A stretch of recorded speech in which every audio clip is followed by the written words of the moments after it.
Hi, good morning and welcome to a meditation. Today is the 10th of January.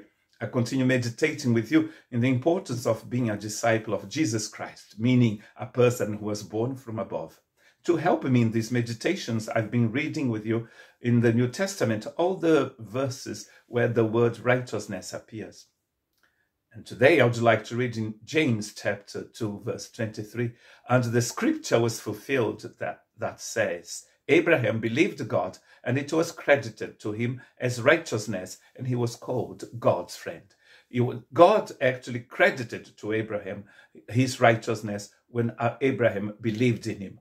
And then James is going to say in verse 20, you foolish person, do you want evidence that faith without deeds is useless? Was not our father Abraham considered righteous for what he did when he offered his son Isaac on the altar? You see that his faith and his actions were working together, and his faith was made complete by what he did.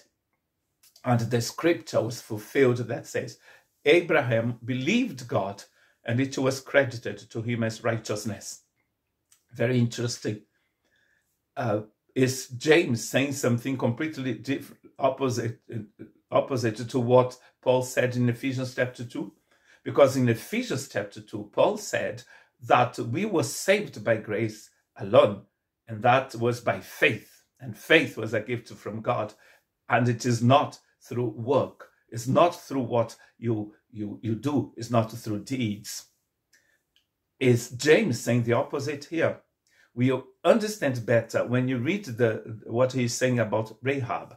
In the same way, was not even Rahab, the prostitute, considered righteous for what she did when she gave lodging to the spies and sent them off in a different direction? As the body without the spirit is dead, so faith without deeds is dead. Actually, he's explaining what Paul was saying by saying it's what you are doing now that shows that you have faith. God told Abraham, leave your family and your country and go to another place I'm going to show you. How do you know? Do you know that Abraham had faith? How do you know that Abraham trusted God?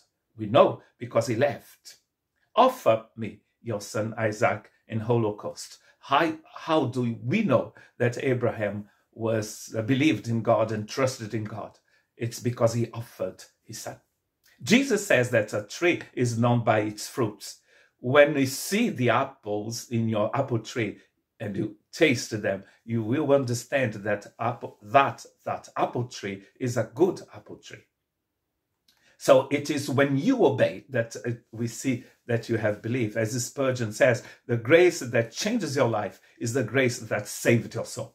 When you are saved, your life has been changed, and people can see it. The obedience of Abraham, the obedience of Rahab showed that they really believed in God. God bless you.